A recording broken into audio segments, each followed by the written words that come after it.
சில சில நேரங்களில் வெற்றியே இல்லாதது போல இருக்கும். ஆனால் நீங்கள் தோல்வி அடையாமல் இருப்பதே ஒருவித வெற்றியாகும். நீங்கள் நினைத்தது போல் வெற்றி அடையவில்லை என்றாலும், பிறர் எதிர்பார்த்தது போல் நீங்கள் தோல்வி அடையவில்லை என்பதை நினைத்து பாருங்கள். ஹalleluya. சார், நான் நினைச்ச மாதிரி என் வாழ்க்கையில் வெற்றி அடையல சார். ஓகே, பரவாயில்ல. ஆனா உங்களை சுத்தி இருக்கிற அநேகர் நீங்கள் தோல்வி அடைய வேண்டும் என்று நினைத்தபடி நீங்க தோற்காம இருக்கிறீங்க பாருங்க, அதுவே ஒரு வெற்றி தான். ஹalleluya. எத்தனை பேர் இருக்கிறீங்க? ஆமா. நீங்கள் வாழ்க்கையில் சில நேரங்களில் வெற்றியே இல்லாதது போல் இருக்கும். ஆனால் நீங்கள் தோல்வி அடையாமல் இருப்பதே ஒருவித வெற்றியாகும். நிறைய பேருக்கு சக்சஸ் இல்லை சார். சக்சஸ் என் வாழ்க்கையில இல்லை. எந்தெந்த காரியங்களும் நான் சக்சஸ் எதிர்பார்க்குறேன், ஆனால் சக்சஸ் இல்லை. கடவுள் சொல்றாரு, நீ சக்சஸ் இல்லைன்றது மட்டும் பார்க்குற, ஆனால் நீ ஃபெயிலியர் இல்லாமல் இருக்கிற பத்தியா, அதுவே ஒரு சக்சஸ் தான். ஹalleluya. கடவுளை புரிஞ்சுக்கிட்டீங்கன்னு வச்சுங்களேன், அந்த தெய்வத்தை புரிந்து கொள்ள அவர் பேசுகிற வார்த்தைகள் பார்த்தீங்கன்னாக்க நம்மளுக்கு உலகத்துக்கு ஒவ்வாததாக இருக்கும். ஆனால் நம்முடைய உணர்வோடு கூட கலந்ததாக இருக்கும்.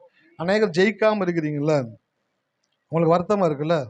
உங்களோட உங்களை தேவன் வருத்தப்படுறாரு, என் பிள்ளை ஜெயிக்காமல் இருக்குன்னு சொல்லிட்டு. ஆனால் நீங்கள் தோற்காமல் இருக்கிறீங்க பார்த்தீங்களா, அதுவே தேவனுக்கு மிகப்பெரிய சந்தோஷத்தை கொடுக்கக்கூடியதாக இருக்கிறது. ஹalleluya.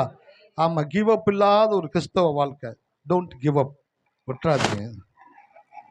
ஒருத்தன் தண்ணிக்காக பூமியை தோண்ட ஆரம்பிச்சானாம்.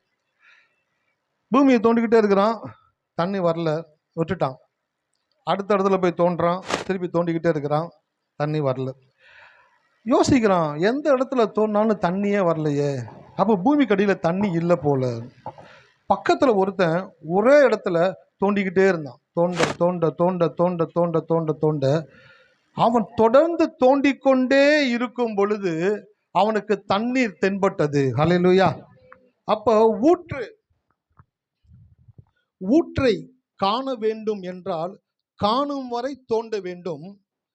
விரும்பியதை அடைய வேண்டும் என்றால் அடையும் வரை அறிக்கையிட வேண்டும். ஹalleluya. எத்தனை பேருக்கு புரியுது? ஆமா, வாழ்க்கையில உங்களுக்கு ஒரு காரியம் வேணும் அப்படின்னாக்க, அந்த ஒரு காரியத்தை அடைகிற வரைக்கும் நீங்கள் அதை விரும்பணும். அந்த காரியத்தை வாயை திறந்து சொல்லிக்கொண்டே இருக்கணும். அப்படி சொல்லிக்கொண்டே இருக்கும் பொழுது ஒன்று தெரிஞ்சுக்கோங்க, நீங்க உங்களுடைய விருப்பத்தை நெருங்கி பக்கத்தில் வந்துக்கிட்டு இருக்கீங்கன்னு அர்த்தம். சில பேர் நிறைய விஷயத்தை ஆசைப்படுறாங்க, சொல்றாங்க, அப்புறம் மறந்துடுறாங்க. அப்புறம் திருப்பி என்னைக்காச்சும் ஒரு நாள் யோசிக்கிறாங்க, சொல்றாங்க, மறந்துடுறாங்க. இது என்னன்னாக்க, வீட்டை சுற்றி எலி தோண்டும் பார்த்தீங்களா, இங்கே தோண்டும், மண் அடைச்சு அங்கே தோண்டும், சரி அங்கே அடைச்சி இங்கே தோண்டும். அதோடைய வேலை என்னன்னாக்கா, எங்கேயாச்சும் தோண்டிக்கிட்டே இருக்கிறது. அதே போல் நம்மளும் ஏதாச்சும் ஒன்று ஜெபிக்கிறது விட்டுறது, திருப்பி ஒன்று ஜெபிக்கிறது விட்டுறது. சுற்றி பார்த்தா ஒரே குழியாக இருக்குது. ஆனால் பக்கத்தில் ஒருத்தன் நிதானமாக கரெக்டாக ஒரே இடத்துல தோண்டிக்கிட்டே இருக்கிறான். அவன் என்னன்னாக்கா, சில நாட்களுக்கு பிற்பாடு அவன் எதிர்பார்த்த தண்ணீர் அவனுக்கு தென்படக்கூடியதாக இருக்கிறது. ஹalleluya. ஆமாம், ஆங்கிலத்தில் ஒன்று சொல்லுவாங்க, த பென் இஸ் ஷார்ப்பர் தென் ஸ்வாட் அப்படின்வாங்க. பேனா வாளை விட கூர்மையானது. நான் ஒன்று எழுதியிருக்கிறேன், calmness is mightier then boldness. தைரியத்தை விட அமைதி சக்தி வாய்ந்தது. ஹalleluya. தைரியத்தை விட அமைதி சக்தி வாய்ந்தது. ஒய்ஃபு கிட்ட போய் தைரியத்தை காட்டக்கூடாது. ரொம்ப டேஞ்சர். அவங்கள்ட்ட போயிட்டு, நான் யார் தெரியுமா பார், அவங்க பார்ப்பாங்க, ஃபூ அப்படின்னு ஊற்றிட்டு போயிட்டே இருப்பாங்க, போப்பா அப்படின்னு போயிடுவாங்க. அங்கே வந்துட்டு பலன்லாம் வேலைக்கு ஆகாது, அமைதியாக இருக்கணும். அவங்க பார்ப்பாங்க, என்ன இவரு இவ்வளோ அமைதியாயிட்டாரு, என்ன பேச முடியல அவங்கனால. அப்போ calmness is mightier then boldness. தைரியமா இருக்கிறத விட அமைதியா இருந்தீங்கனாலே நிறைய காரியத்தை சாதிச்சிடலாம். ஹalleluya. ஆமா, நிறைய பேர் நீயா நானான்னு போட்டி போட்டு உயரத்துக்கு போயிட்டு கடைசியில் ரெண்டு பேரும் ஒன்றும் இல்லைன்ட்டு என்ன பண்ணுவாங்க, இருக்கிற சாம்பார் ஊற்றி சாப்பாடை சாப்பிட்டு படுத்துறது. சண்டை போட்டு உச்சத்துக்கு போகிறத விட ரெண்டு பேரும் அமைதியாக காமாக இருந்தீங்கனால போதும். Calmness is more mightier than the boldness. தைரியம் எங்கே இருக்குதோ அங்கே பார்த்தீங்கன்னாக்க வீண் சண்டை தான் இருக்கும், வீண் வம்பு தான் இருக்கும். தைரியமாக இருக்கிறவனை பாருங்களேன், வீண் சண்டைக்கு போய் நின்றுட்டு இருப்பான். ஏன்னாக்கா அவனுக்குள்ள நம்பிக்கை, தைரியம் இருக்குன்னு. அமைதியாக இருக்கிறவனை பாருங்களேன், எங்கேயுமே அமைதி இருக்கிறவன் தெரியாமல் இருந்துட்டு போவான். அதான் வேதம் சொல்லுது, சாந்த குணம் உள்ளவர்கள், ஆமாம், அவர்கள். சார் பார்த்தீங்களா, நீங்கள் சாந்தமாக இருக்க இருக்க பூமியவே சுதந்திரிக்கக்கூடிய ஆற்றலை தேவன் அந்த சாந்த குணத்துக்குள்ள வைத்திருக்கிறாராம். இந்த காலைவெளியில கர்த்தர் இடத்துல பேசுறாரு, நீ தைரியமா இல்லைன்னு நினைக்கிறல்ல, நீ அமைதியா இருக்கிறது எனக்கு ரொம்ப மகிழ்ச்சியா இருக்குது. ஹல்லேலூயா. உன்னுடைய அமைதி எனக்கு பிடிச்சிருக்கு. நீ அமைதியா காரியங்களை டீல் பண்றல, அது எனக்கு பிடிச்சிருக்கு. நீ அமைதியா காரியங்களை நிதானமா பார்க்கறல, அது எனக்கு பிடிச்சிருக்குது. வேவராகாம, பதட்டப்படாம, சண்டை போடாம, கோவப்படாம நீ இருக்கிற அமைதியா இருக்க பார்த்தியா, அந்த அமைதி தான் எனக்கு உங்ககிட்ட பிடிச்ச ரொம்ப ரொம்ப ரொம்ப பிடிச்ச குணம். ஹல்லேலூயா. தாவீதை பார்த்து கர்த்தர் சொல்லுகிறார், தாவீது என் இருதயத்திற்கு ஏற்றவனாக இருந்தான். இன்றைக்கு உங்களுக்கு சிலர்ல அமைதியா இருக்கக்கூடிய சிலரை தேவன் சொல்லுகிறாரு, நீ என் இருதயத்திற்கு ஏற்றவன், நீ என் இருதயத்திற்கு ஏற்றவளாக இருக்கிறார். நான் தாவீதுக்கு அருளின நிச்சயமான கிருபைகளை உனக்கும் அருளுவேன். ஹல்லேலூயா. நான் தாவீதுக்கு அருளின நிச்சயமான கிருபைகளை உனக்கும் அருளுவேன் என்று சொல்லி தேவன் பேசுகிறார். ஆமென். ஹல்லேலூயா. ஆமாம், கர்த்தர் நல்லவர். வார்த்தைகளை கடந்து போகலாம். நான் ஒரு 3 காரியங்கள் எடுத்துகிட்டு வந்திருக்கேன். இது வருஷத்தினுடைய இறுதி கடைசி ஆராதனையாக இருக்கிறபடினால ஒரு 3 காரியங்கள் உங்களிடத்தில் பகிர்ந்து கொள்ளும்படி நான் ஆசைப்படுறேன். நான் எடுத்துக்கொண்டு வந்த 3 காரியங்களை தியானிச்சுக்கிட்டே இருக்கிறேன். தியானிச்சுக்கிட்டே இருக்கும் பொழுது நம்முடைய ஃபஸ்ட்டு நம்ம ரவீந்திரன் ஐயா ஒரு பாட்டு பாடினாங்க. என்ன பாட்டு பாடினாங்க? மறவாமல் நினைத்தீரையா. பார்த்து ஆண்டவரை 1 டிக் அடிச்சிட்டேன். கரெக்டு, நீங்கள் சொல்கிறது கரெக்டு. அடுத்து கேப்ரியல் வந்தார், உள்ளங்கையில் வரைந்தவரே. 2வது டிக்கு. ஆண்டவரை இதுவும் நான் நினச்சது, நான் எடுத்துகிட்டு வந்த காரியங்கள் டிக் அடிச்சிட்டேன். அடுத்து ஊழியர்களை பண்ணார், கர்த்தரை தெய்வமாக கொண்டு வெக்கப்பட்டு போவதில்லை, நடுவழியில் நின்று போவதும் இல்லை. 3வது பாயிண்ட்டு டிக்கு. ஆண்டவரை பார்த்து, ஆண்டவரே நன்றி ஆண்டவரே, 2 சாட்சிகளினாலே ஒரு காரியம் உறுதிப்படும் அப்படின்னு போட்டிருக்கு. அப்போ நான் கடவுள்கிட்ட ஜெபிச்சு அந்த வார்த்தைகளை தியானித்து கொண்டு வந்து இங்கே உட்காரும் பொழுது, அவங்க வெவ்வேறு இடத்துல இருக்கக்கூடியவங்க, வெவ்வேறு மனநிலையில் இருக்கிறவங்க, சில பேர் வீட்டில் ஒரு பாட்டை ப்ராக்டிஸ் பண்ணி இங்கே என்ன பண்ணுவாங்க, மறந்து வேறு பாட்டை பாடிடுவாங்க. நான் ஒரு தடவை பாட்டு ஃபுல்லாக ட்ரெயின் பண்ணிட்டு இங்கே பார்த்தா வேறு பாட்டை பாடிட்டேன். பார்த்தா திருப்பி நிறுத்தவும் முடியல, எல்லாரும் பாட ஆரம்பிச்சிட்டாங்க. ஆண்டவர் என்ன ஆண்டவர், விடு, அது நல்லா ப்ராக்டிஸ் பண்ண, இதை இங்கே இன்னும் நல்லா ப்ராக்டிஸ் பண்ணு. ஹல்லேலூயா. அப்போ ஐயா ஒரு பாட்டு எடுத்துருந்து அவர் ஒரு பாட்டு பண்ணார், இவர் ஒரு பாட்டு பண்ணார், இவர் ஒரு பாட்டு, 3 பேரும் 3 திசைகள்லேருந்து பாட்டு போடுறாங்க. கடவுள் சொல்கிறாரு, முப்பொறி நூல் சீக்கிரம் அதாவது 3 பேரையும் சேர்த்து ஒரு நாட்டு போட்டு நீ ஒரு செய்தி மாதிரி கொடுத்துரு. என்ன செய்தி இன்னைக்கு எடுத்து வந்திருக்கனாக்க, தேவன் உன்னை மறக்கவில்லை, தேவன் உன்னை மறைத்து இருந்தார், தேவன் உன்னை மகிமைப்படுத்த போகிறார். ஹல்லேலூயா. இதுக்கு அப்படியே இன்னொரு பக்கம், தேவன் உன்னை ஒதுக்கி வைக்கவில்லை, தேவன் உன்னை ஒளித்து வைத்திருந்தார், தேவன் உன்னை ஒளிவிடும்படி செய்ய போகிறார். ஹல்லேலூயா. இது 2மே ஒரே காரியம்தான். அந்த மறக்கவில்லை, மறைத்திருந்தார், மகிமைப்படுத்த போகிறார். இந்த காரியங்களை, இந்த 3 காரியங்களை உங்களிடத்தில் பேச போகிறேன். இந்த வருஷம் சில பேர் நினச்சிருக்கீங்க, என்னை கடவுள் மறந்துட்டார் போல அப்படின்னு நினைக்கிறீங்க. கடவுள் உங்களை மறக்கலை, கடவுள் உங்களை நினச்சிக்கிட்டே இருக்கிறாரு.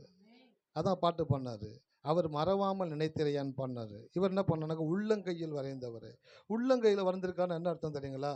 நான் உன்னை நினச்சிக்கிட்டே இருக்கிறேன், நான் உன்னை எப்படி மறப்பேன்? சான்ஸே இல்லையே. எப்ராஹிமே, நான் உன்னை எப்படி மறப்பேன்?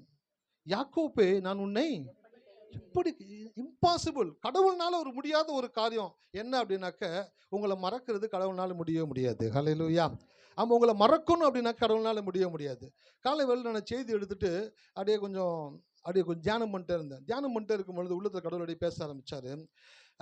நாம் தேவனுக்கு உறவுகள் அல்ல, நாம் தேவனுடைய உணர்வுகள். எத்தனை பேருக்கு வார்த்தை உள்ள போகுது? நாம் தேவனுடைய உறவுகள் அல்ல, நாம் தேவனுடைய உணர்வுகள்.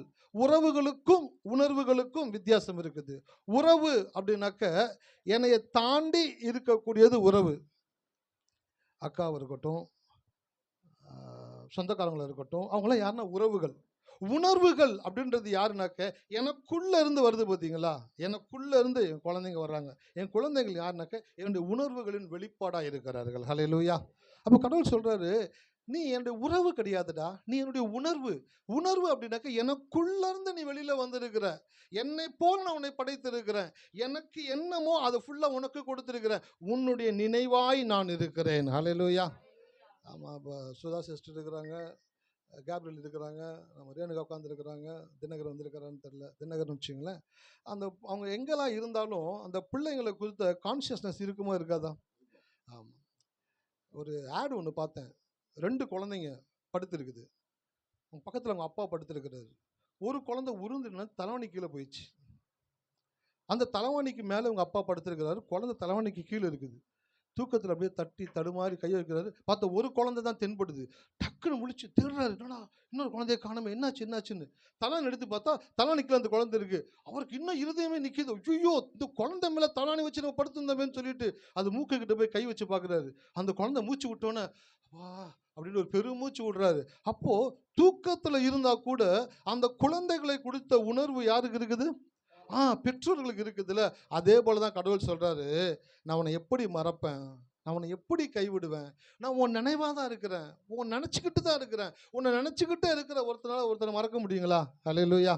ஒருத்தர் நினச்சிக்கிட்டே இருக்கிற உங்களால் அவங்கள மறக்கவே முடியவே முடியாது. நான் முதல்ல செய்தி கொடுத்து இந்த வெளிப்பாட்டை கொஞ்சம் பேச ஆரம்பிக்கும் பொழுது எனக்கு கடவுள் கொடுத்த ஒரு வசனம் என்னன்னாக்க, நம்மை மறந்தவர்களையே நாம் நினைத்து கொண்டு இராமல் நம்மையே நினைத்து கொண்டிருக்கிற தேவனை மறக்காமல் இருப்பது தான் வாழ்க்கையின் சூட்சமம். அல்லேலூயா. எத்தனை பேருக்கு வார்த்தை உள்ள போகுது? இன்னைக்கு கடவுள் உங்கள்கிட்ட பேசுறாரு. உங்களை சில பேர் மறந்துட்டாங்களா, நீங்கள் அவங்கள நினச்சிக்கிட்டே இருக்காதீங்க. ஆனால் உங்களையே ஒரு தேவன் நினச்சிக்கிட்டே இருக்கிறாரு பார்த்தீங்களா, அவரை மறந்துடாதீங்க. ஹல்லேலூயா. அவர் உங்க நினைப்பா இருக்கிறாரு. என் நினைப்பாவே இருப்பவரே ஏசு, அவர் நினைப்பா இருக்கிறாரா, மறக்கவே இல்லை. இந்த 3 காரியங்களை தான் மறக்க மாட்டார், உங்களை மறைத்து இருந்தார், உங்களை மகிமைப்படுத்த போகிறார். இந்த 3 காரியங்கள் தான் பேச போகிறேன். ஒரு வசனத்தை எடுத்து வாசிங்க.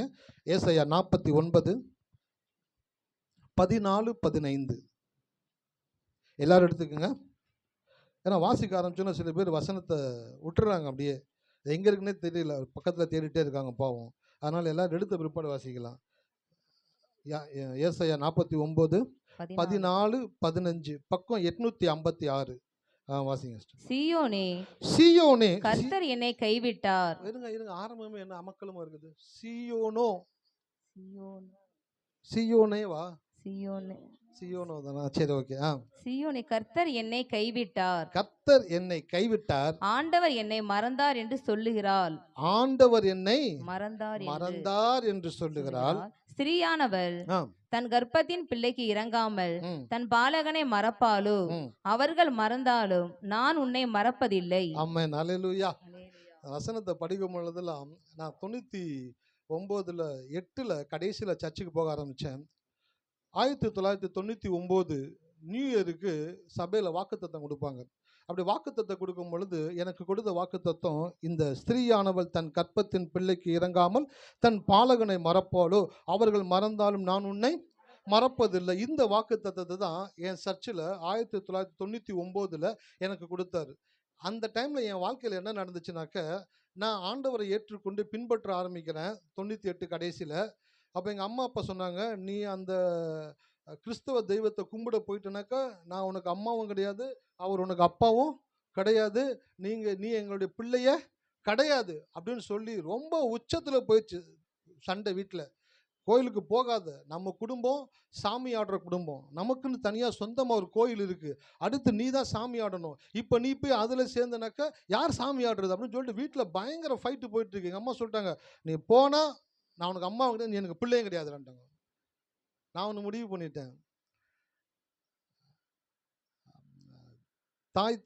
ஸ்திரீ தன் கற்பத்தின் பிள்ளைக்கு இறங்காமல் தன் பாலகனை மறப்பாள், அவர்கள் மறந்தால் நான் உன்னை மறப்பதில்லை. எனக்கு தெரியும் இந்த தேவன் என்னை தாயின் வயிற்றிலே என்னை முன்குறித்திருக்கிறார், என்னை தெரிந்து கொண்டிருக்கிறாரு. ஆகையினால நான் இவரை கரெக்டாக பின்பற்றுனா இவங்களும் என்னை கரெக்டாக பின்பற்றுவாங்க. ஹல்லேலூயா. நான் கெட்ட வழியில் போனாதான் அவங்களுக்கு நஷ்டம், நான் நல்ல வழியில் போனால் அவங்களுக்கு லாபம் அப்படின்ட்டு நான் சொல்லிட்டேன். நீங்கள் எனக்கு அம்மாவா இல்லைனாலும் அவர் எனக்கு அப்பாவா இல்லைனாலும் ரெண்டுமா எனக்கு அவர் இருக்கிறபடினால நான் அவரை நம்பி தான் நான் போக போகிறேன்னு சொல்லிட்டு சர்ச்சுக்கு போயிட்டேன். டிசம்பர் 31 வாக்குத்தத்தம் கொடுக்குறாங்க. அந்த வாக்குத்தத்தத்தை எடுத்துகிட்டு எல்லோரும் டக்கு டக்குன்னு பார்க்குறாங்க, நான் மட்டும் பார்க்கல, கையில் வச்சுக்கிட்டே இருக்கிறேன் அப்படியே வாக்குத்தத்தத்தை. என்ன வாக்குத்தத்தத்தை ஆண்டவர் கொடுப்பார் அப்படின்னு சொல்லிட்டு திருப்பி பார்க்குறேன், கண்ணில் தண்ணி ஊற்றுது. என்ன அப்படின்னாக்க, அவரை குறித்து ஒன்றுமே பெருசாக தெரியாது, ஆனால் என்னை குறித்து அவர் எல்லாம் தெரிஞ்சு வச்சிருக்கிறாரு. ஹல்லேலூயா. நிறைய பேருக்கு கடவுளை குறித்து பெருசாக தெரியாது, ஆனால் உங்களை குறித்து கடவுள் ஃபுல்லாக தெரிஞ்சு வச்சிருக்கிறாரு. உங்களுக்கு ஒவ்வொரு அசைவுகளையும் தெரிஞ்சு வச்சிருக்கிறாரு. உங்கள் அம்மா வயிற்றில் நீங்கள் உருவானீங்க பார்த்தீங்களா, அந்த நொடி பொழுது முதற்கொண்டு உங்களுடைய அத்தனை ஜாதகத்தையும் தேவன் தன் கரத்தில் வைத்திருக்கிறார். அந்த தேவன் அந்த வார்த்தைகளை பார்த்த உடனே அந்த கண்ணில் எல்லாரும் சொல்கிறாங்க, பாஸ்டர் சொல்கிறார், எந்திரிச்சு அந்த வாக்குத்தத்தை உங்களுக்கு கொடுத்த வாக்குத்தத்தை சொல்லி கர்த்தருக்கு நன்றி சொல்லுங்கன்றாங்க. நான் எந்திரிச்சிக்கிறேன், பார்த்தா அந்த வாக்குத்தத்தை கொடுக்குறேன். பாஸ்டர் என்னை பார்த்து சிரிக்கிறாரு. ஏன்னா பாஸ்டருக்கு தெரியும் எங்கள் வீட்டில் சண்டை நடக்குதுன்னு சொல்லிட்டு, கட்சிக்கு போகக்கூடாது, எங்கள் அம்மா சண்டை போடுறாங்கன்ட்டு பாஸ்டருக்கு தெரியும். பாஸ்டர் கூப்பிட்டு சொன்னார், தம்பி உங்களை கடவுள் நேசிக்கிறாரு. ஹல்லேலூயா.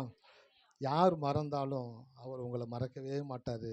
உங்களை எதற்காய் தெரிந்து கொண்டாரோ அதை முழுவதுமாய் உங்களுடைய வாழ்க்கையில் நிறைவேற்றுவார். ஹல்லேலூயா. இந்த வருஷத்தில் சில பேர் அவங்க வாழ்க்கையில் நடக்கக்கூடிய சூழ்நிலைகளை பார்த்து என்ன சொல்கிறாங்கனாக்க, என்னை கர்த்தர் மறந்துட்டாரோ, என்னை கர்த்தர் கைவிட்டுட்டாரோ அப்படின்ட்டு சில பேர் நினச்சிக்கிட்டு இருக்கீங்க. உள்ளத்தின் ஓரத்தில் இருதயத்தின் ஆழத்தில் ஒரு சத்தம் கேட்டுக்கிட்டே இருக்குது, இல்லை கடவுள் நம்மளை கைவிட்டுட்டாரு, இல்லை கடவுள் நம்மளை மறந்துட்டாரு, நம்ம செஞ்ச ஏதோ ஒரு சின்ன தப்பு, ஏதோ ஒரு தவறான ஒரு வார்த்தை, ஒரு தவறான பழக்கம், ஏதோ ஒரு தவறான ஒரு காரியம், ஒரு தவறான செயல், இல்லை நான் அவரை தேடாததுனால, அவர்கிட்ட வராதனால என்னை கர்த்தர் மறந்துட்டாரோ, என்னை கர்த்தர் கைவிட்டுட்டாரோ அப்படின்னு நினச்சிக்கிட்டு இருக்கீங்க பார்த்தீங்களா. உங்களிடத்துல இன்றைக்கு ஆண்டவர் பேசுகிறாரு, உங்கள் அம்மா உன்னை மறந்தாலும் நான் உன்னை மறக்க மாட்டேன். ஹல்லேலூயா. உங்கள் அம்மா உன்னை மறந்தாலும் நடக்காது, பட் அதுவே நடந்தாலும் நான் உன்னை மறப்பது இல்லை என்று கர்த்தர் சொல்லுகிறார். இந்த 14-15 வசனத்துல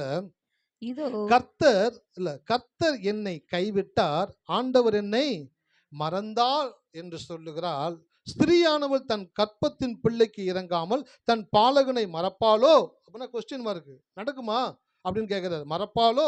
அவர்கள் மறந்தாலும் நான் உன்னை மறப்பதில்லை. இந்த காலை வேளையில கர்த்தர் அநேகரோடு பேசி கொண்டிருக்கிறாரு, நான் உன்னை மறக்கலை. ஹல்லேலூயா. எல்லாம் உங்கள் இருதயத்தில் கை வச்சு சொல்லுங்க, என்னை கர்த்தர் மறக்கவும் இல்லை, என்னை கர்த்தர் கைவிடவும் இல்லை, என்னை கர்த்தர் நினைத்திருக்கிறார், அவருடைய உள்ளங்கைகளிலே என்னை வரைந்திருக்கிறார், ஆகையால் நான் பயப்பட மாட்டேன். ஆமென். ஹல்லேலூயா. ஆமாம், கர்த்தர் உங்களை என்ன பண்ணியிருக்கிறாருங்க, நினைத்திருக்கிறார். அவர் உங்களை மறக்க இல்லை. ஒரு வசனத்தை வாசிங்க, வேகமாக கடந்து போகலாம். சங்கீதம் 31:12. நன்றி ஆண்டவரே, நன்றி. எல்லாரும் எடுத்துக்குங்க. நன்றி தகப்பனே.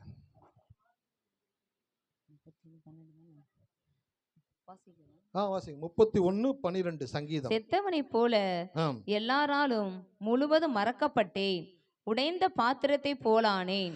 தாவீது தன் வாழ்க்கையில நடந்த அநேக காரியங்களை நினைத்து, அவன் வாழ்க்கையில அவன் கடந்து வந்த பாதைகளில் நடந்த அனுபவித்த சூழ்நிலைகள், சம்பவங்கள், காரியங்களை நினைத்து எழுதுகிறார். என்ன எழுதுகிறார்னாக்க, செத்தவனை போல எல்லாராலும் மறக்கப்பட்டேன். ஒருத்தர் உங்க குடும்பத்தில் யாரோ ஒருத்தர் இறந்துட்டாங்கன்னு வச்சுக்கோங்களேன். இறந்தவங்களை குறித்து எத்தனை நாள் நினச்சிக்கிட்டு இருப்பீங்க? 1 நாள், 2 நாள், 7 நாள், 14 நாள். அப்புறம் என்ன ஆகிடும் அப்படின்னாக்க, அவங்களுடைய ப்ரெசன்ஸ் அந்த இடத்துல இருக்காது. ஆமாவா இல்லைங்களா? அவங்க இல்லை அந்த இடத்துல, பட் அவங்களை குறித்த நினைவு இருந்துக்கிட்டே இருக்கும். அவங்க அந்த இடத்துலேருந்து போன உடனே அடுத்து என்ன பண்ணிடுவோம்னாக்கா, மறந்துடுவோம் அவங்கள. எப்போ நினைப்போம் அப்படின்னாக்கா, அடுத்து அவங்களுடைய நினைவு நாள் வரும்போது என்ன பண்ணுவோம், அவங்கள நினைப்போம். அதுக்கப்புறம் சுத்தமாக மறந்துடுவோம். கொஞ்சம் கொஞ்சமாக மறந்து கம்ப்ளீட்டாக மறந்து போயிடுவோம் அவங்கள. தாவீது சொல்லுகிறாரு, செத்தவனை போல எல்லாராலும் முழுவதும் நான் உயிரோடு இருக்கும் பொழுதே மறக்கப்பட்டேன். அல்லேலூயா. சில பேர் உயிரோடு இருப்போம், ஆனால் நம்ம உயிரோடு இருக்கிறோமானே நிறைய பேருக்கு தெரியாது. ஃப்ரெண்டு ஒருத்தன் இன்னொரு ஃப்ரெண்டை பார்த்தான், டேய் மச்சான் எப்படா இருக்க, டேய் இன்னுமாடா நீ உயிரோடு இருக்கிற? ஃப்ரெண்டை பார்த்து கேட்குற கேள்வி பாருங்க, எப்படா இருக்கேன்னு கேட்காம இன்னுமாடா உயிரோடு இருக்கிற. அப்போ என்ன கேள்வினாக்க, இவன்லாம் உயிரோடு இருக்கிறதுக்கு சாத்தியமே கிடையாது, எப்பயோ போய் சேர வேண்டியவன் இன்னைக்கும் உயிரோடு இருக்கிறானாக்கா, கடவுள் இருக்கிறாரா குமார், இவனை கூட இந்த உலகத்தில் உயிரோடு வச்சுக்கிறாருனாக்க இவன் மேலே ஏதோ ஒரு கிருபை இருக்குது. ஹல்லேலூயா. அப்போ ஒரு ஃப்ரெண்டை பார்த்து கேட்குறான், இன்னுமாடா உயிரோடு இருக்கிற அப்படின்ற மாதிரி. சில பேர் நம்ம வாழ்க்கையில் நம்ம இருக்கிறோமா அப்படின்றதையே மறந்து போயிட்டாங்க. செத்தவங்களை மறக்கிறத போல நம்மை மறந்து போயிட்டாங்க.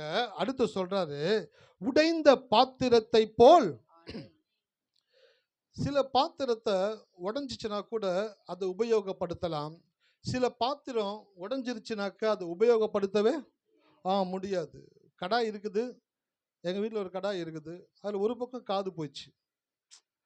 அந்த ஒரு பக்கம் காதை வச்சு என் ஒய்ஃப் வந்து டேலண்டாக சமைப்பாங்க. இன்னொரு கடாயில் கீழே ஓட்டையாயிடுச்சு. நேத்தான் பேசிகிட்டு இருந்தாங்க, காது போன கடாயை கூட பயன்படுத்துகிறான், ஓட்டையான கடாயை பயன்படுத்த முடியாது, வேறு கடாயை மாற்றி தான் ஆகணும். அந்த கடாய் இருக்கும் போல் வாங்கி ஒரு 15 வருஷம் இருக்கும் போல், அது திக்னஸே குறைஞ்சு அவ்வளோ மெல்லிசாயிடுச்சு, ஓட்டையாயிடுச்சு.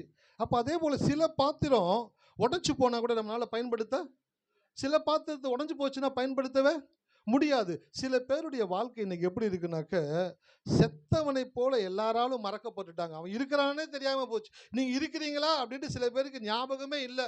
அந்த ஒரு வாழ்க்கைக்குள்ள நீங்க கடந்து வந்துட்டீங்க. உடைந்த பாத்திரத்தை போலான உடைஞ்சு போய் எதுக்குமே உபயோகப்பட முடியாத ஒரு ஆட்களா நீங்கள் இருந்து கொண்டிருக்கலாம்.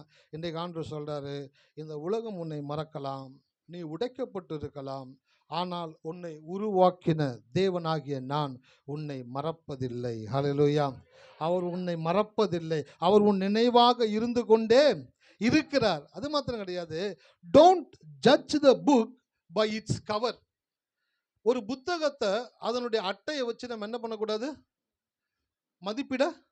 ஆமாம், புக் ஸ்டோரில் போய் புக் எடுக்கிறீங்கனாக்க அந்த மேலே போட்டு அந்த அட்டையை பார்த்தோன்னா புக்கை வாங்கிடக்கூடாது, அந்த அட்டைக்குள்ளே என்ன இருக்குது அப்படின்றத கவனிக்கணும். ஹல்லேலூயா.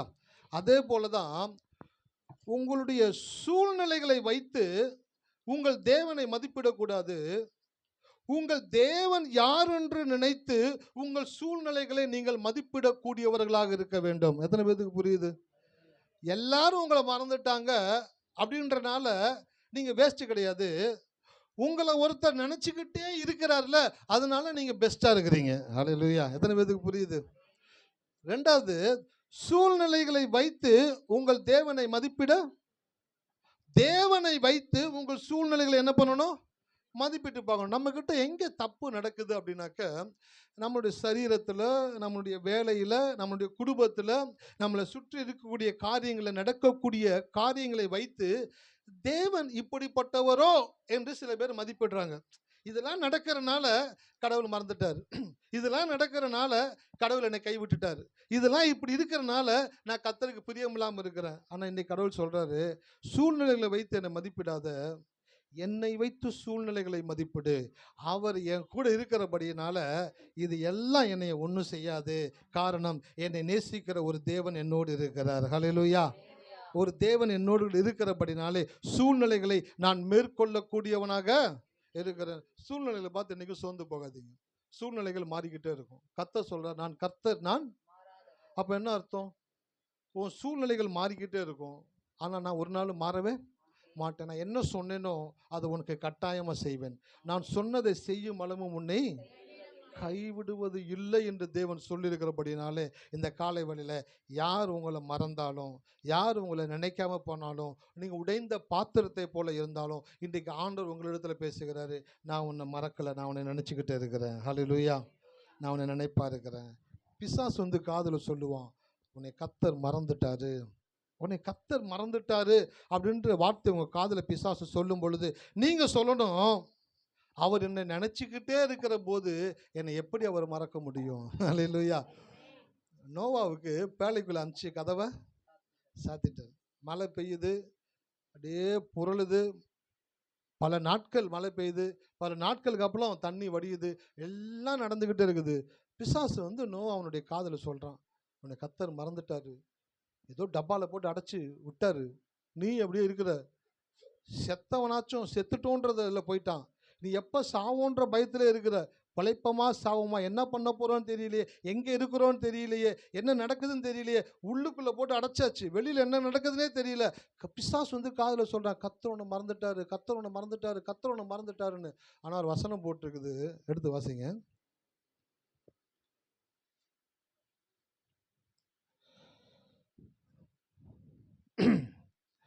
நன்றி ஆண்டவரே. 8ஆம் அதிகாரம் 1ஆம் வசனம். தேவன் நோவாவையும் அவனுடைய பேழையிருந்த சகல காட்டு மிருகங்களையும் சகல நாட்டு மிருகங்களையும் நினைத்தருளினார். நினைத்து அருளினார். இந்த நினைத்து அருளினான்ற வார்த்தைக்கு என்ன அர்த்தம்னாக்க, மறந்துட்டாரு. ஐயோ, ஒரு ஆள் ஒரு குடும்பத்தை ஆடு மாடு கோழி பறவைக எல்லாத்தையும் ஒரு பேலையில் போட்டு அடிச்சோமே, ஐயோ என்னாச்சு தெரியலையே அப்படின்னு நினைக்கிறேன் பார்த்தீங்களா? அது கிடையாது. இப்போ சில பேர் உட்காந்துருக்கீங்களா, ஐயோ வீட்டை பூட்டமா இல்லையா, ஒரு மறதி. சில பேர் சொல்லுங்க, ஏய் லைட்டு ஃபேன் ஆஃப் பண்ணிட்டு வந்தியா இல்லையா, ஆஃப் பண்ண மாதிரி தெரியுது, பட் ஆனால் தெரியல. அந்த பதட்டத்திலே செய்தி கேட்க முடியாது. ஹல்லேலூயா. அப்போ நடந்த காரியத்தை என்ன பண்ணுறீங்க, மறக்கிறதுனால இப்படி நடந்திருக்குமோ அப்படி நடந்திருக்குமோ அப்படின்ற யோசனையில் மறந்துறீங்க. கடவுள் நோவாவையும் அவன் குடும்பத்தையும் எல்லாவற்றையும் உள்ள அனுப்பிச்சிட்டு அவர் மறந்துட்டாரு போல அப்படின்னு நினைக்கக்கூடாது. கர்த்தர் நினைத்து அருளினார் அப்படின்ற வார்த்தைக்கு என்னன்னாக்க, அவர்களை குறித்து தான் தேவன் நினைவாய் இருந்து கொண்டிருக்கிறார். ஏற்ற நேரம் வரும் பொழுது கர்த்தர் நோவாவினிடத்தில் பேசி அந்த பேழைக்குள்ளிருந்து அவர்களை வெளியிலே கொண்டு வந்தார். ஹல்லேலூயா. அப்போ நான் சொல்கிறேன், இன்றைக்கி உங்களை அநேகர் மறந்துட்டாங்கன்னு நினச்சிக்கிட்டு இருக்கிறீங்களே, அநேகர் நீங்கள் இருக்கிறதே தெரியலன்னு நினச்சிக்கிட்டு இருக்கான்னு நினைக்கிறீங்களே. ஆனால் நான் சொல்கிறேன், உங்களை குறித்து கர்த்தர் நினைவாக இருக்கிறார். ஹல்லேலூயா. அவர் நினச்சிருக்கிறபடினால இந்த நாள் முதற்கொண்டு இனி வருகிற ஒவ்வொரு நாளும் கடவுள் ஒரு மனுஷனை நினச்சா அவன் வாழ்க்கையில் என்னெல்லாம் செய்வார் என்ற அற்புதத்தையும் அதிசயத்தையும் நீங்கள் உங்களுடைய வாழ்க்கையில் அனுபவிக்க போகிறீர்கள். ஹல்லேலூயா. கரங்களை தட்டி கர்த்தரை துதிப்போமா. நன்றி நன்றி நன்றி நன்றி நன்றி நன்றி நன்றி நன்றி நன்றி ஆண்டவர், நன்றி ஆண்டவர், நன்றி ஆண்டவர். முதல்ல கர்த்தர் உன்னை மறக்கலை. வீட்டுக்கு போகும்போது சொல்லிட்டு போங்க, என்னை கர்த்தர் மறக்கலை, என்னை கர்த்தர் நினைத்திருக்கிறார், கர்த்தர் நினைப்பாய் இருக்கிறார். அது சொல்லி பாருங்களேன். சொல்லும் பொழுது உங்களுக்குள்ள ஒரு பெரிய ஸ்ட்ரென்த் வந்த மாதிரி தெரியும். அதான் தாவீது நிறைய சங்கீதத்தில் எழுதியிருக்கிறார், கர்த்தரன் மேய்ப்பராக இருக்கிறார், கர்த்தனுக்கு உயர்ந்த அடைக்கலமாக இருக்கிறார், கர்த்தரன் கோட்டையாக இருக்கிறார். ஏன் சொன்னார்? சொல்லும் பொழுது அந்த உணர்வுக்குள்ளே கடந்து வருகிறீங்க. நீங்கள் வீட்டுக்கு போய் சொல்லிட்டு போங்க, என்னை கர்த்தர் மறக்கலை, என்னை கர்த்தர் நினைத்திருக்கிறார். ஹல்லேலூயா. உங்களை கர்த்தர் நினைத்திருக்கிறார். ரெண்டாவது, கர்த்தர் உன்னை மறைத்து இருந்தார் அப்படின்னாக்க உன்னை ஒளிச்சு வச்சிருந்தாரா. என்ன பண்ணாருங்க? கர்த்தர் உங்களை ஒளிச்சு வச்சிருந்தாராம். சில பேர்த்துக்குள்ள யோசனை, அவன்லாம் அப்படி இருக்கிறான், இவன்லாம் இப்படி இருக்கிறான், இவன்லாம் நல்லா இருக்கிறான், அவனுக்குலாம் அது நடக்குது, இவனுக்குலாம் இது நடக்குது, இவன் மேலே வந்துட்டான், அவன் அதை சாதிச்சுட்டான், அவன் இதை பண்ணிட்டான், அவன் எதை பண்ணிட்டான், என் வாழ்க்கையில் எதுவுமே நடக்காதது போலயே இருக்குது.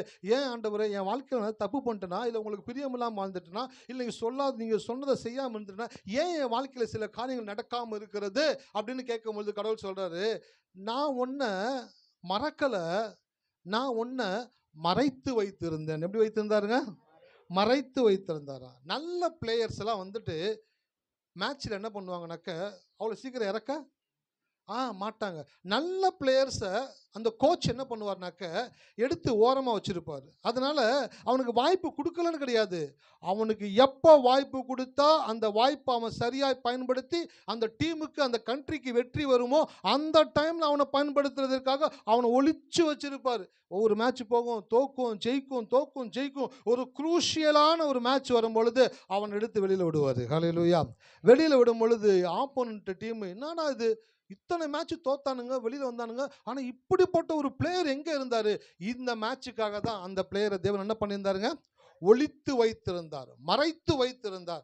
உங்கள் வாழ்க்கையில் சில காரியங்கள் நடக்காமலே இருந்துக்கிட்டே இருக்குன்னு நினைக்கிறீங்களே, இன்றைக்கு ஆண்டவர் பேசுகிறாரு, நான் உனக்கு கொடுக்கக்கூடாதுன்னு வைக்கல, உனக்கு பெஸ்ட்டை கொடுக்கணுன்றதுக்காக நான் உன்னை மறைத்து வைத்திருந்தேன். ஹல்லேலூயா. ஒரு வசனத்தை வாசிங்க, ஏசாயா 49:2.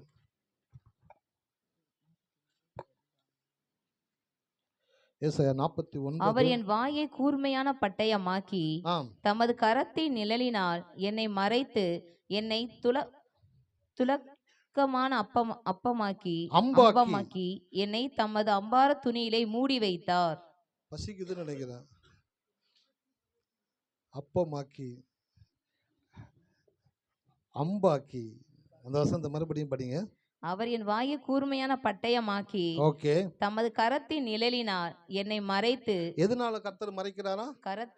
கரத்தின் நிழலினால் மறைத்து என்னை துலக்கமான அம்பமாக்கி என்னை துலக்கமான அம்பாக்கி என்னை தமது அம்பார துணியிலே மூடி வைத்தார். என்னை தமது அம்பார துணியிலே மூடி வைத்தார். இந்த வசனத்தை புரிஞ்சுக்கணும் அப்படின்னாக்க கொஞ்சம் பின்னாடி போயிட்டு ராஜாக்கள் யுத்தம் பண்ண நாட்களில் போனீங்கன்னா தான் அதனுடைய அர்த்தம் உங்களுக்கு புரியும். என்ன சொல்றாரு பாருங்க, அவர் என் வாயை கூர்மையான பட்டயமாக்கி தமது கரத்தின் நிழலினால் என்னை மறைத்து என்னை துலக்கமான அம்பாக்கி என்னை தமது அம்பார தூணியிலே மூடி வைத்தார். இந்த வசனத்துக்கு எப்படிப்பட்ட அர்த்தம் உங்களுக்கு கொடுத்தா புரியும் அப்படின்னாக்க, இந்த பாகுபலி படம் பார்த்தீங்கன்னாக்க, அந்த படத்தில் பின்னாடி கையை வச்சு ஒரே டைமில் 3 அம்பு எடுப்பார். கவனிச்சிருக்கீங்களா?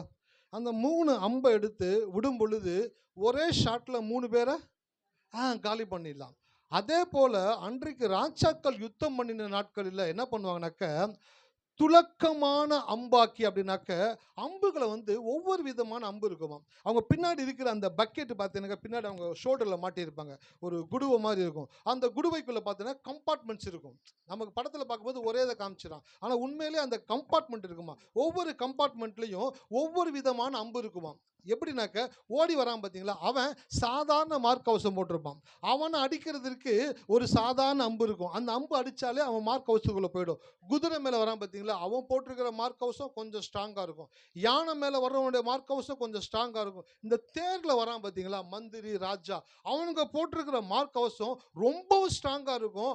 அந்த மார்க் கவசம் தொலைக்கக்கூடிய அம்பும் அவனுடைய அந்த பக்கெட்டில் பின்னாடி இருக்கும். அந்த இடத்துல செட்டான அம்புகள் இருக்கும். பல கம்பார்ட்மெண்ட் பிரித்து உள்ளுக்குள்ள வச்சிருப்பாங்க. அந்த யுத்தம் செய்கிறவன் அந்த கையை பின்னாடி வைக்கும் பொழுது எதிர்க்க வருகிறவன் யார் என்பதை அறிந்து அவனுடைய கையை ஆட்டோமேட்டிக்காக எந்த அம்பை செலக்ட் பண்ணுமோ அந்த அம்பை செலக்ட் பண்ணி எடுத்து அவன் கரெக்டாக அடிப்பானான். குதிரையில் அந்த தேரில் வரக்கூடியவனை அடிக்கிறதுக்கு அம்பை பயன்படுத்தாம ஓடி வரான் பார்த்தீங்களா, அவன் அடிக்கிறதுக்கான அம்பை எடுத்தாம அடித்தா அந்த அம்பு என்னதாகும், வேஸ்ட் தான் ஆகும், பயனற்று போயிடும். அதனால கடவுள் என்ன சொல்றானாக்க, இங்கே என்னைய துலக்கமான அம்பாக்கி ஷார்ப்பான ஆரோவா என்னை கர்த்தர் மாற்றி கொண்டு இருக்கிறார். சில பேருக்குள்ள சில கஷ்டம் இருக்குது. என்னை கர்த்தர் வந்து பெஸ்ட்டாக பயன்படுத்தலை, எனக்கு பெஸ்ட்டாக வேலையில் காரியம் நடக்கலை, எனக்கு பெஸ்ட்டாக வாழ்க்கையில் நடக்கலை, எனக்கு பெஸ்ட்டாக ஊழியத்தில் நடக்கலை, எனக்கு பெஸ்ட்டாக இந்த காரியம் நடக்கலை அப்படின்னு யோசிக்கும் பொழுது கடவுள் சொல்கிறாரு, உன்னைய பெஸ்ட்டாக நான் ஆக்கிக்கிட்டு இருக்கிறேன். என்ன பண்ணுறாருங்க, உங்களை ஃபஸ்ட்டு தேவன் பெஸ்ட்டாக ஆக்குவார். பெஸ்ட்டை ஆக்குன பிற்பாடு தான் உங்ககிட்ட தேவன் பெஸ்ட்டை கொடுப்பார். ஒரு ஒஸ்டான ஆளுக்கிட்ட தேவன் என்றைக்குமே பெஸ்ட்டை கொடுக்க மாட்டார். ஹல்லேலூயா, இருக்கீங்களா? ஆமாம், உங்ககிட்ட இன்னும் பெஸ்ட்டு வரலை அப்படின்னாக்கா உங்களை கடவுள் வந்து இன்னும் பெஸ்ட் ஆக்கிக்கிட்டு இருக்காருன்னு அர்த்தம். நீங்கள் எப்போ பெஸ்ட்டாக மாறுறீங்களோ அப்போ தான் உங்ககிட்ட பெஸ்ட்டான காரியத்தை கர்த்தர் கொடுத்து உங்களுக்கு கரத்தில் கொடுக்கக்கூடியவராக இருக்கிறார். அப்போ நீங்கள் யோசிக்கக்கூடாது, அப்போ நான் ஒஸ்ட்டா, நீ ஒஸ்ட் இல்லை, நீ பெஸ்ட்டாக ஆகிக்கிட்டு இருக்கிற. ஹல்லேலூயா, நான் ஒஸ்ட் இல்லை, நான் பெஸ்ட்டாக ஆகிக்கிட்டு இருக்கிறேன். அப்படிப்பட்டனா என் வாழ்க்கையில் கடவுள் சில காரியங்களை பண்ணாமல் இருக்கிறதுனால நான் சோர்ந்து போகிறது இல்லை. அதான் போன வாரம் செய்தியில் சொன்னான், தேவனோடு நடக்கும் மனிதன் தடங்களுக்கு வருந்துவதில்லை, தாமதத்திற்கு புலம்புவதில்லை. காரணம், தேவன் சாம்பலை சிங்காரமாகவும் புலம்பலை ஆனந்த களிப்பாகவும் மாற்றுகிறவர் என்பதை அவன் அறிந்திருக்கக்கூடியவனாக இருக்கிறான். ஹல்லேலூயா, இருக்கீங்களா? கடவுளோடு ஒரு மனுஷன் நடக்கிறனாக்க தடங்களுக்கு வருந்தவே மாட்டான், தாமதத்திற்கு புலம்பவே மாட்டான். அவனுக்கு ஒன்று தெரியும், எண்டு எனக்கு சமாதானம் தான், எண்டு எனக்கு உயர்வு தான், எண்டு எனக்கு ஆசீர்வாதம் தான், முடிவில் நான் தான் ஜெயிப்பேன். ஹல்லேலூயா. கிறிஸ்தவ வாழ்க்கை என்பது ஜெயத்திற்காக பிரயாசப்படுவதல்ல, கிறிஸ்தவ வாழ்க்கை என்பது ஜெயத்தை பிரகடனப்படுத்துவது. பவுல் எழுதுறாரு, கிறிஸ்துவுக்குள் எங்களை வெற்றி. அப்ப என்ன அர்த்தங்க, கிறிஸ்துவுக்குள் எங்களை வெற்றி சிறக்க பண்ணுகிற தேவன் அப்படின்னாக்க, நான் போராடி ஜெயத்தை எடுக்கிறது கிடையாது. எனக்கு போராடி ஜெயத்தை எடுத்து கொடுத்த ஆண்டவருடைய வாக்கு தத்தங்களை நான் வாய்களை திறந்து சொல்லும் பொழுது எனக்கு வெற்றி சுலபமாகிறது. ஹல்லேலூயா. எத்தனை பேருக்கு வெற்றி வேணும்? கடினமாக உழைக்கணுன்ற மைண்ட் செட்டுக்குள்ளே வராதிங்க. இரவு பகலும் உழைக்கணும், கடினமாக உழைக்கணும், கஷ்டப்படணும், அப்போ தான் வாழ்க்கையில் மேலே வர முடியும். சார், உங்களை விட கஷ்டப்படுறவங்களாம் உலகத்தில் இன்னும் கஷ்டப்பட்டுட்டு தான் இருக்கிறான். அவனை கூட நீங்கள் போட்டி போட்டு என்ன பண்ண போகிறீங்க? அவங்க கூட போட்டி போடுறதை நிறுத்திட்டு உங்கள் தேவனுடைய வார்த்தையோடு கூட கை கோர்த்து கொள்ளுங்கள். ஆண்டவர் சொல்லியிருக்கிறார், நான் கீழாய் இராமல் மேலாய் மாத்திரம் இருப்பேன், நான் வாளாய் இராமல் தலையாய் மாத்திரம் இருக்கிறபடினாலே என்னை தேவன் உயர்த்தக்கூடியவராக இருக்கிறார் என்று சொல்லி நீங்கள் வாக்கு தத்தங்களை வாய்களை திறந்து அறிக்கை செய்யும் பொழுது உங்களுடைய சூழ்நிலைகளை தேவன் மாற்றக்கூடியவராக இருக்கிறார். உங்களை உயர்த்துறது தேவனுடைய சித்தமாக இருக்கிறது. இந்த வசனத்தில் ஏசாயால வாசிக்கிறோம், அவர் என்னை துலக்கமான அம்பாக்கி தன்னுடைய அம்பார தூணியில என்னை என்ன வைத்தாருங்க? மூடி வைத்தார். அப்படின்னாக்கா மறைத்து வைத்தார் அப்படின்னாக்கா. அப்போ யுத்தத்துக்கு போகும் பொழுது அவங்க பயன்படுத்துகிற ஒவ்வொரு அம்பும் யோசிச்சு பயன்படுத்துவாங்க, கரெக்டாக பயன்படுத்துவாங்க.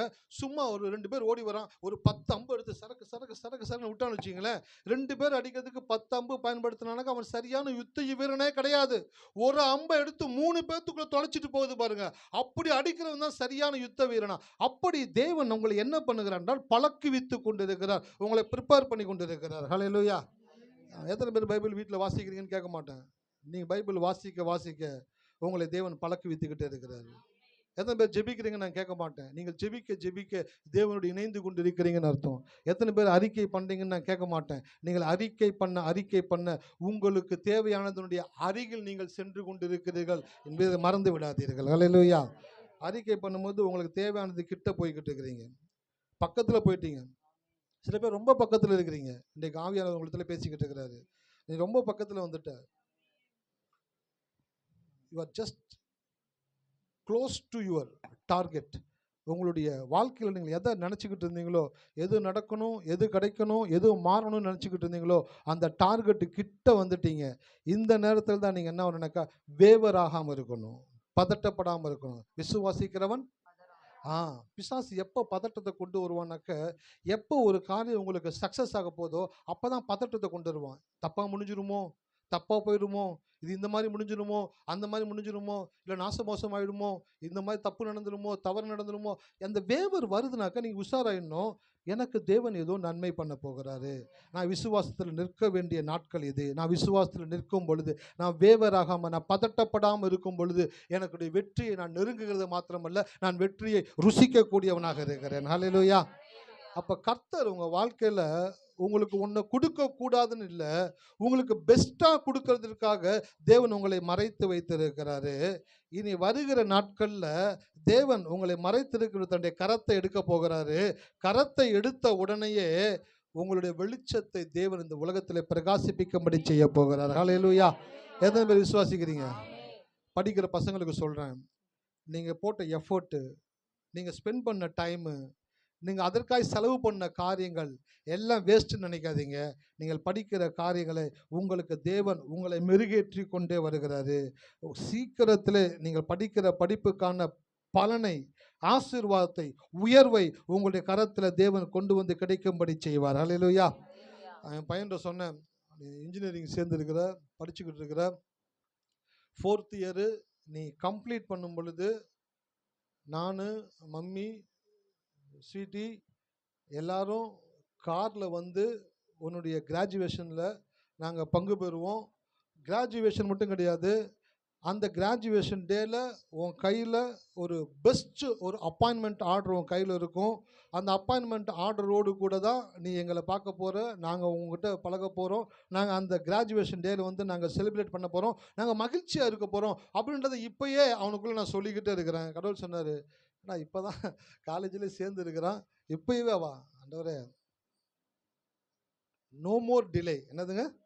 ஆமாம், கடைசி வருஷம் எக்ஸாம் எழுதிட்டு வந்த உடனே, ஆண்டவரே இந்த பிள்ளையை எப்படியாச்சும் நீங்கள் ஏதோ ஒரு வேலையில் சேர்த்து விட்டுருங்கப்பா, ஏதாச்சும் ஒரு கம்பெனியில் தள்ளி விட்டுருங்க ஆண்டவரே. அவர் பார்ப்பார், பிள்ளை பிடிக்கிறவனா நான் உன் பையனை கொண்டு போய் ஒரு இடத்துல தள்ளி விட்டுறதுக்கு. உன் பையன் ராஜா. ஹல்லேலூயா. உன் பையன் ராஜா, உன் பிள்ளைங்க ராஜாத்தி, ராஜாக்களாக தேவன் உங்களை பார்க்குறாரு. அப்போ நீங்கள் இப்போ சொல்லக்கூடிய வார்த்தைகள் 4 வருஷம் கழித்து அது பூத்து குலுங்கி கனி கொடுத்து அது செழித்திருக்கும் பொழுது நீங்கள் பார்ப்பீங்க, ஆண்டவரே நீ சொல்ல ஆரம்பிச்ச இல்லைடா, ஆமாண்டவரே 4 வருஷம் எப்படி வளர்ந்து செழித்திருக்குது பாரு, இந்த ஆசீர்வாதம் உங்களுக்குரியது. ஹல்லேலூயா.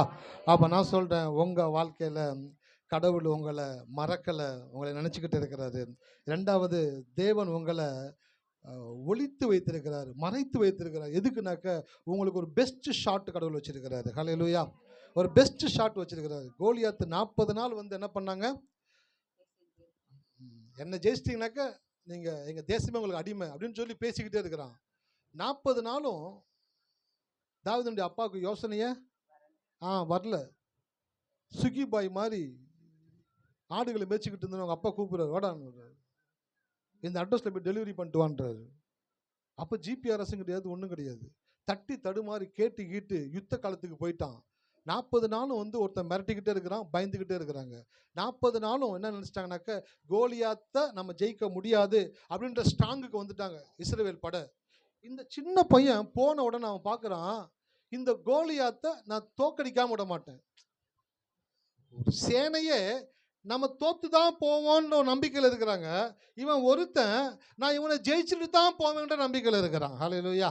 அதான் சொன்னேன், சூழ்நிலைகளை வைத்து உங்கள் தேவனை மதிப்பிடாதீர்கள், உங்கள் தேவனை வைத்து உங்கள் சூழ்நிலைகளை மதிப்பிடு. அவன் சொல்றான், இஸ்ரவேலின் தேவனை நிந்திக்கிறதுக்கு விருத்தசேதனம் இல்லாத அந்த பெலிஸ்தியன் எம்மாத்திரம். எல்லாரும் கோலியாத் எவ்வளவு பெரியவன் பார்த்தாங்க, இவன் ஒருத்தன் தான் இந்த கோலியாத் எம்மாத்திரம் அப்படின்னு பார்க்கிறான். காரணம் என்னன்னாக்க, தேவனை அறிந்தவன் சூழ்நிலைகளை ஆளக்கூடியவனாக இருக்கிறான். அல்லேலூயா. அப்போ நான் சொல்கிறேன், உங்கள் வாழ்க்கையில் கடவுள் உங்களை ஒளித்து வைத்தது எதுக்குனாக்கா, ஒரு பெஸ்ட் ஷாட் உங்களுக்காக தேவன் தயார் பண்ணிக்கிட்டு இருக்கிறாரு. அந்த கோலியாத்து தாவீதுடைய கையில் தான் சாகணுன்றது அவனுடைய விதி. ஆனால் அந்த 40 நாளுக்கு அப்புறம் தாவீதை கொண்டு வந்து நிறுத்துறாரு. அந்த நாளில் தான் தேவன் அவனுடைய கரத்தில் கோலியாத்தை மடங்கடிக்கும்படி கொடுத்தார். ஹல்லேலூயா. உங்களுடைய பெஸ்ட் ஷாட்டுக்காக கடவுளுக்கு நன்றி சொல்லி காத்துருங்க. ஃப்ரஸ்ட்ரேட் ஆகாதீங்க, டென்ஷன் ஆகாதீங்க, எரிச்சல் ஆகாதீங்க. எரிச்சல் அடைகிறவனுக்கு தேவனுக்கு பிடிக்கவே பிடிக்காது. எவன் ஒருத்தன் எரிச்சல் அடைகிறானோ அவனை கடவுளுக்கு பிடிக்கவே பிடிக்காது. எரிச்சல் எதை காட்டுது அப்படின்னாக்கா, எரிச்சல் பிசாசுனுடைய குணம். அல்லேலூயா. இருக்கீங்களா? எரிச்சல் யாருடைய குணங்க? பிசாசுனுடைய குணம். அந்த குணம் உள்ளுக்குள்ள வந்துச்சுன்னு வச்சுங்களேன், வந்த உடனேயே உங்களுக்குள்ள நெகட்டிவான திங்கிங் வர ஆரம்பிச்சிடும், யோசனை வர ஆரம்பிச்சிடும், பேச்சு மாற ஆரம்பிச்சிடும், மற்றவங்களை பார்க்குற கண்ணோட்டம் மாற ஆரம்பிச்சிடும். அதெல்லாம் தூக்கி எறிஞ்சிட்டு, என்னை கர்த்தர் ஒரு பெஸ்ட் காரியத்துக்காக என்னை கர்த்தர் வைத்திருக்கிறார். ஹல்லேலூயா. உங்களுக்கு பெஸ்ட்டை கடவுள் வச்சிருக்கிறாரு. உங்களுக்கு பெஸ்ட்டை கடவுள் கொடுக்க போகிறாரு. ஹல்லேலூயா. எல்லாரும் உங்களுடைய இறுதியில் கை வச்சு சொல்லுங்க, என் வாழ்க்கையில் எனக்கு ஆண்டவர் பெஸ்ட்டை கொடுக்க போகிறாரு. அதை நான் அனுபவிக்க போகிறேன். என் வாயினாலே துதிக்க போகிறேன். அவருக்கு நன்றி சொல்ல போகிறேன். ஆமென். ஹல்லேலூயா. கரங்களை தட்டி கர்த்தரை துதிப்போமா? நன்றி நன்றி நன்றி நன்றி நன்றி நன்றி நன்றி நன்றி நன்றி நன்றி ஆண்டவர். உங்களுக்காக ஒரு பெஸ்ட் ஷாட் வச்சிருக்கிறாரு. உங்களுக்காக ஒரு பெஸ்ட்டை கடவுள் வச்சிருக்கிறாரு. அது வேற யாருக்கும் கொடுக்க மாட்டாரு, உங்களுக்கு தான் கொடுப்பாரு. ஹல்லேலூயா. சவுலை அபிஷேகம் பண்ண பிற்பாடு, கடவுள் சவுலை ராஜாவை தெரிந்து கொண்ட பிற்பாடு சொல்கிறாரு, நீ போ சாமுவேலை பாருன்றாரு. சாமுவேல்கிட்ட சொல்கிறாரு, ஒருத்தன் வருவான், அவனுக்கு ஒரு பெஸ்ட்டு பீஸ் எடுத்து வை அப்படின்றாரு. அல்லேலூயா. கடவுள் எப்படிப்பட்டவர் பாருங்கள், ரெண்டு பக்கமும் பேசுவார். என்னை கொண்டு உங்ககிட்ட பேசினாக்கா நீங்கள் வீட்டுக்கு போகும்போது உங்ககிட்ட திருப்பியும் பேசுவார். அது என்ன பண்ணுவானாக்கா, ஊர்ஜிதப்படுத்துவார். அவர் சொன்னது உனக்கு தான் சொல்லியிருக்கிறாரு, உன் வாழ்க்கையில் தான் அது நடக்க போகுதுன்றதை கர்த்தர் ஊர்ஜிதப்படுத்துவார். இந்த பெஸ்ட்டு பீஸு உங்களுக்காக தேவன் எடுத்து வைத்திருக்கிறார். ஹல்லேலூயா. எத்தனை பேர் விசுவாசிக்கிறீங்க? த பெஸ்ட் பீஸ் உங்கள் லைஃப்பில் கடவுள் வச்சிருக்கிறார். ஒரு பெஸ்ட் ஷாட்டை வச்சிருக்கிறார். ஒரு பெஸ்ட் உயர்வை வைத்திருக்கிறார். ஒரு அற்புதத்தை நீங்கள் காணப்போகிறீர்கள். உங்களுடைய கண்கள் தேவனுடைய அற்புதத்தை கண்டு ஆனந்த கண்ணீரினாலே நிரம்ப போகிறது. ஹல்லேலூயா. எத்தனை பேர் விசுவாசிக்கிறீங்க? ஆமாம், கர்த்தர் நல்லவர். மூன்றாவது ஒரு காரியம், தேவன் உங்களை மறக்கவில்லை, தேவன் உங்களை மறைத்து இருந்தார். அடுத்து தேவன் உங்களை மகிமைப்படுத்த போகிறார். ஹல்லேலூயா. The God will going to glorify you. மூன்றாவது, தேவன் உங்களை மகிமைப்படுத்துவார். ஏசாயா 49:3.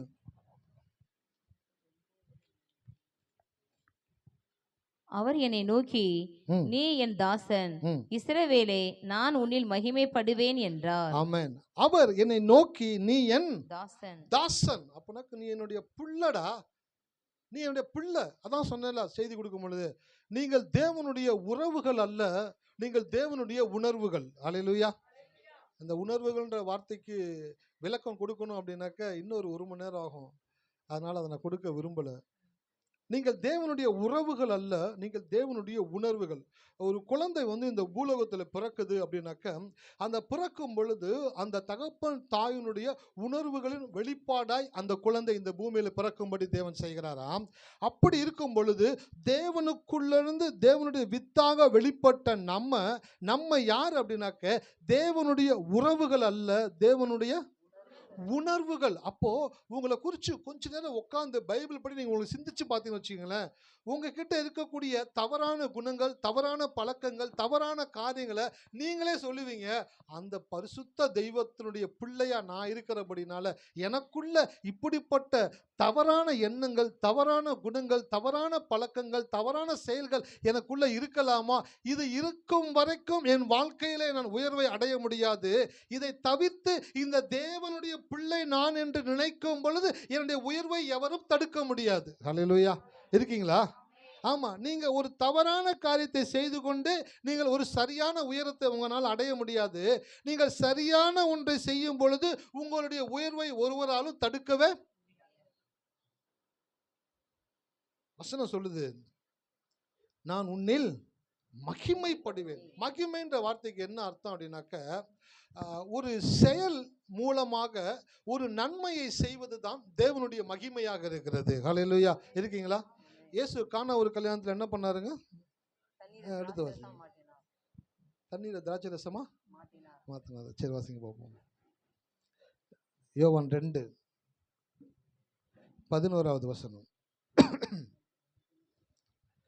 நன்றி ஆண்டவரே.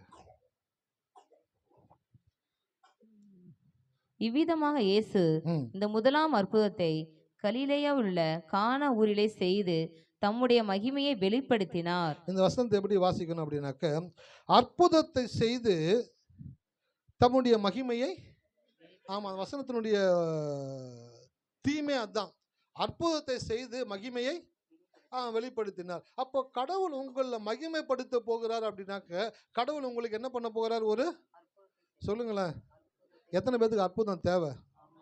எத்தனை பேர் உண்மையாவே அற்புதத்தை எதிர்பார்த்து வந்திருக்கிறீங்க? என்னப்பா சாம, வாழ்க்கையில் ஃபுல்லாக அற்புதத்திலே வாழ்ந்து தெளிச்சு போயிருக்கிறியா? அற்புதத்தை குறித்த ஒரு யோசனை இல்லாமல் இருக்கிற எத்தனை பேருக்கு அற்புதம் தேவை? ஆமாம், எனக்கு ரொம்ப தேவை சார். நான் ஜெபம் பண்ணேன் நேற்றைய தினத்தில், ஆண்டவரே, நான் யாருக்கிட்டலாம் சொல்கிறேனோ அது அப்படியே நடக்கணும், நான் யாரெல்லாம் தொடுறனோ அவங்களாம் சுகமாகணும். அப்படியே பார்த்தாரு, ஆனால் அது அடுக்கிக்கிட்டே போகிறான். ஆனால் அது தேவனை ஒரு நாள் பிரமிக்க பண்ணுறதே கிடையாது. ஏன்? நான் நினைக்கிறதை காட்டிலும் அவர் என்னை குறித்து 1000 மடங்கு யோசித்திருக்கிறார். ஹல்லேலூயா. அப்போது நான் நினைக்கிறேன், கடவுள் மகிமைப்படுவார் அப்படின்னாக்க, நம்ம எப்படிலாம் அவரை நினைக்கிறோமோ, உன் விசுவாசத்தின்படியே உனக்கு. இப்படிப்பட்ட தேவன் எங்கே சார் பார்க்க முடியும்? ஆபிரகாம் கூப்பிட்டு சொல்கிறாரு, இந்த தேசம் எம்மட்டோ அம்மட்டும் நடந்து திரி, உன் கால் படுகிற எல்லா தேசத்தையும் உனக்கு. சார், நம்மளுடைய தேவன் பவுண்டரி போட்டு ஆசீர்வாதத்தை கொடுக்கிறவர் கிடையாது. பவுண்டரி இல்லாத ஒரு ஆசீர்வாதத்தை கொடுக்கக்கூடிய ஒரு தேவனாக இருக்கிறார். உங்களுடைய விசுவாசம் எப்படியோ அப்படியே உங்களுக்கு. ஆமாம், நீங்கள் எப்படி விசுவாசிக்கிறீங்க கடவுளை, நீங்கள் எப்படிலாம் கடவுளை விசுவாசிக்கிறீங்களோ அப்படிலாம் கடவுள் உங்களுக்கு வாழ்க்கையில் செய்யக்கூடியவராக இருக்கிறார். வேதத்தில் ஒரு 100க்கு அதிபதியினுடைய வேலைக்காரன் வீட்டில் என்ன பண்ணுறாங்க, சுகம் இல்லாமல் இருக்கிறான். இயேசுகிட்ட அவன் பார்க்குறான், இயேசுகிட்ட கேட்குறான், நீங்கள் ஒரு வார்த்தை சொன்னீங்க வேலைக்காரன் சுஸ்தமாவான் அப்படின்றான்.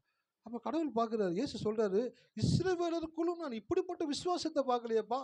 என் கையை பிடிச்சி தரத்தானே வலிச்சிட்டு போகிறானுங்க, என்னை தூக்கிட்டு போகிறானுங்க, என்னை வாங்கன்னு அடம் பிடிக்கிறானுங்க, நீ ஒருத்தன் தான், நீங்கள் வராதிங்க. விசுவாசம் எப்படி வேலை செய்து பாருங்க. ஹல்லேலூயா. இருக்கீங்களா? நீங்கள் வராதிங்கன்றான். எல்லாரும் இயேசுவை வாங்கன்னு சொல்லுவாங்க.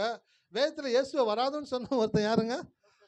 100க்கு அதிபதி. இயேசுவை வராதிங்க சார் அப்படின்றான். எல்லாரும் பார்க்குறாங்க, யாரா அவன்? அந்த மனுஷனுடைய காலை வீட்டில் படுமா, அவர் வீட்டில் சாப்பிடுவாரா, அப்படியே எவ்வளோ பேர் காத்திருக்கிறானுங்க, அந்த மனுஷனை வராதன்னு சொல்கிறானே.